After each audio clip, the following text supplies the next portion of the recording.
തോറ്റവരാണ് പലപ്പോഴും ജീവിതത്തിൽ ചരിത്രം സൃഷ്ടിച്ചവർ, ചരിത്രം മാറ്റിയെഴുതിയവർ.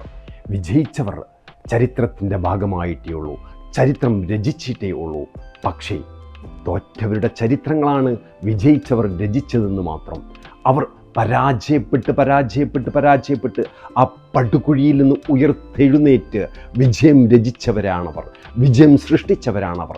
ആ ചരിത്ര കഥകൾ വിജയിച്ചവർ എ+കാരൻ ഇവിടെ എഴുതി വെച്ച് എന്ന് മാത്രം. അവർ വെറും ചരിത്രത്തിൻ്റെ ഭാഗമാണ്. പക്ഷേ പരാജയപ്പെട്ടവരോ ചരിത്രം സൃഷ്ടിച്ചവരാണ്. എ+കാരനും എയിംസുകാരനും IITകാരനും NITകാരനും C+കാരന് വേണ്ടിയിട്ടോ ജസ്റ്റ് ഡ്രോപ്പ് ഔട്ടുകൾക്ക് വേണ്ടിയിട്ടോ പണിയെടുക്കുന്ന കാലത്താണ് ഞാനും നിങ്ങളും ജീവിക്കുന്നത്. അതെ, തോൽവിയിൽ നിന്ന് നമുക്കുള്ള പാഠം ഉൾക്കൊണ്ട് വിജയിക്കാനുള്ള കരുത്ത് നമുക്കുണ്ടാകും.